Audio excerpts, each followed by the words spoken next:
وہ ہمارے ایک دانشور ہے، تو مضمون لکھا، کئی باتیں بڑی پسند آتی ہیں۔ وہ کہتے ہیں کہ میری اہلیہ ان کو بھی کسی نے مس گائیڈ کر دیا تھا، حالانکہ اچھی خاتون ہے، کسی نے مس گائیڈ کر دیا، تو وہ بھی سماجی اور ویلفیئر اور یہ خواتین کو شوق ہوتا نا بننے کا، تو وہ بھی سماج کے اندر اچھا مقام تلاش کرنے کے موڈ میں آ گئی۔ تو کہیں ایک دن جانا تھا تو بڑی بن سنور کے میرے ساتھ وہ گاڑی میں بیٹھ گئی۔ تو میں گاڑی میں، عورتوں کو یہ بھی مسئلہ ہوتا ہے نا کہ ہماری تعریف کرو، تو کئی دفعہ بعض مردوں بیچاروں کو جھوٹ بولنا پڑتا ہے، تو زبردستی کراتی ہیں نا جی۔ تو اس میں گنجائش بھی دی ہے شریعت نے گنجائش دی ہے کہ بیوی کو راضی کرنے کے لیے خلاف واقعہ بات کرنی پڑے تو کر لینی چاہیے، تو وہ کراتی بھی ہیں۔ 3 موقع پر خلاف واقعہ بات کرنے کی اجازت ہے، واقعے کے خلاف بھی آپ بات کر سکتے ہیں۔ جنگ کے موقع پر 2 لوگوں کو صلح کرانے کے لیے اور بیوی کو راضی کرنے کے لیے کر لیں کوئی ایسی بات، بے شک اپنی طبیعت پہ جبر کر کے کر لیں، گنجائش ہے، اجازت ہے۔ تو وہ کہتے ہیں جب وہ گاڑی میں میرے ساتھ بیٹھی بن سنور کے، تو وہ تقاضا کرنے لگی کہ میں نے بڑے اچھے کپڑے پہنے ہیں پر آپ نے توجہ نہیں کرائی۔ وہ سیاںا بندہ تھا، وہ چاہ رہا تھا کہ میری خاتون سمجھ جائے۔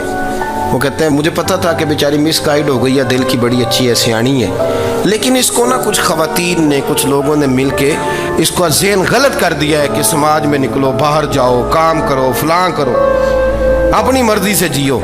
تو میرے ساتھ گاڑی میں بیٹھی کہیں جانے کے لیے، تو مجھ سے کہنے لگی کہ آپ نے میری طرف توجہ ہی نہیں کی، آپ نے کوئی ذکر ہی نہیں کیا کہ میں کیسی لگ رہی ہوں۔ تو وہ کہتے ہیں میں نے اسے کہا کہ اگر تو ناراض نہ ہو تو پھر میں صحیح والی تعریف کر دوں۔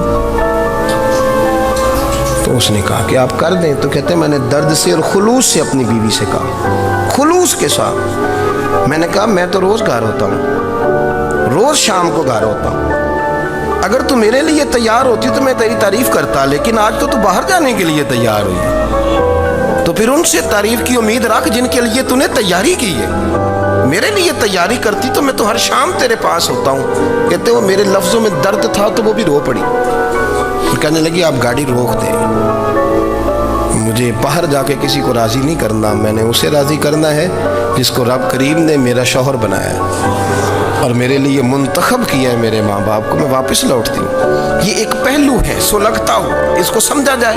عورت کو ویسے بھی قابو کرنا بڑا آسان ہوتا ہے۔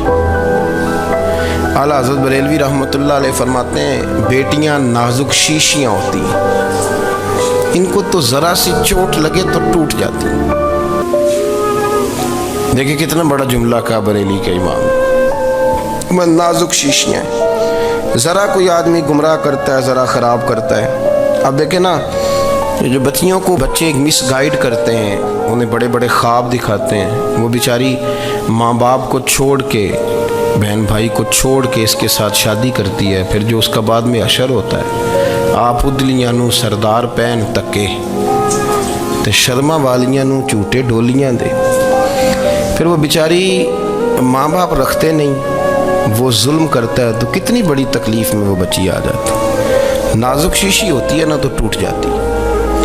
یہی حال اب جدید خواتین اور یہ جو کچھ اینکر پرسن ہیں، یہ اصل میں نا یہ آپ کو سیاست سکھاتے ہیں، لیکن یہ مادر پیدر آزاد لوگ ہیں، بالکل آزاد۔ یہ تو علماء شور نہ کریں، بات نہ کریں، گفتگو نہ کریں، مشائخ بات نہ کریں، اور یہ جو کچھ سنجیدہ اور دینی طبقہ ہے یہ کوئی شور نہ کرے، یہ تو روڈوں پہ ننگے ہو کے آ جائیں معاذاللہ۔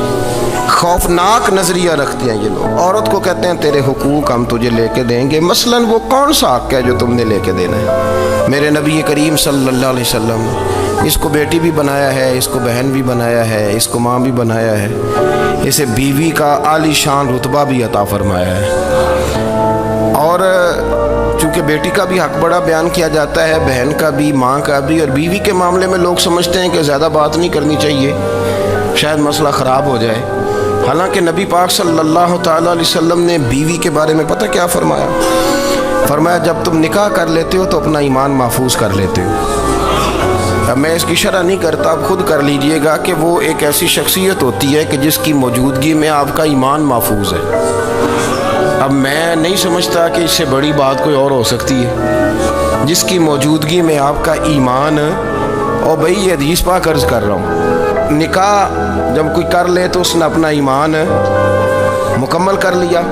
اس کا معنی یہ ہوا کہ آپ کا ایمان محفوظ ہے اس کی موجودگی میں، تو اس سے زیادہ بھی یعنی ایمان سب سے قیمتی چیز ہے نا، تو اس کے محفوظ ہونے کی وجہ حضور نے نکاح بیان کر دی۔ اب میرا خیال ہے بیوی اگر کوئی اس سے بڑا حقوق مانگے گی تو بیوقوفی کرے گی۔ اتنا بڑا درجہ نبی کریم نے اسے عطا کر دی، اتنا بڑا مقام دے دیا کہ تو خامند کے ایمان کے محفوظ ہونے کا ذریعہ بن گئی ہے۔ عورت کو جو حقوق رسول کریم صلی اللہ تعالی علیہ وسلم نے عطا فرمائے، نبی پاک نے جو حقوق دیے، دیکھیں نا، حضرت عبداللہ ابن عمر رضی اللہ تعالیٰ عنہ کی اہلیہ بیمار تھی، تو جلدی جلدی سے وہ آئے، تو جب بہت جلدی ہو، سفر بڑا شدید تھا، تو آپ نے جلدی سے نماز ادا کی، جلدی سے چلے۔ آپ کے خادم کہنے لگے حضور خیریت ہے؟ فرمایا میری بیوی بیمار ہے۔ تو اس نے عرض کی حضور آپ کی اہلیہ بیمار ہے، تو آپ نے نماز بھی جلدی سے پڑھی، سفر بھی جلدی جلدی کیا۔ تو فرمانے لگے یہ وہ چیزیں ہیں جو ہمیں مدینے والے رسول نے سکھائی۔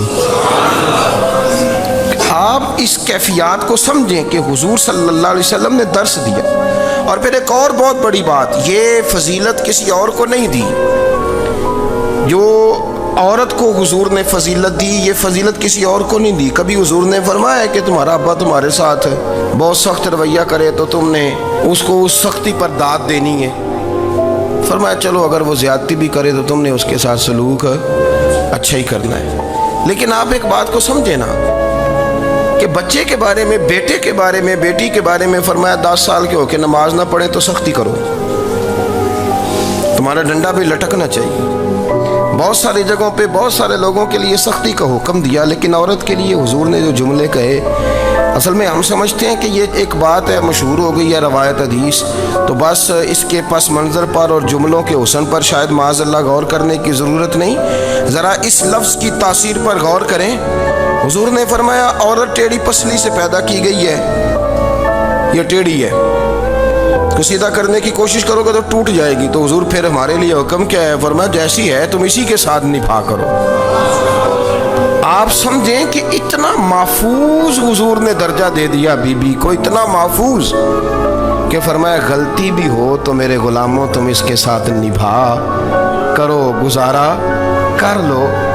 کو کیا اور حق چاہیے عورت کو جس کو اس کی غلطیوں سمیت نبی پاک نے قبول کرنے کا حکم دے دیا کہ اس کی کمزوریوں سمیت قبول کر لو۔ اب اس کو اور کیا کوئی کمزوریوں سمیت قبول کرتا ہے؟ کبھی آپ دکان پہ بیٹھے ہو تو آپ کہیں بھی اس میں یہ بھی غلطی، میرے مال میں یہ بھی کمزوری ہے، یہ بھی کمزوری ہے، یہ بھی کمزوری ہے، تو کر لے قبول؟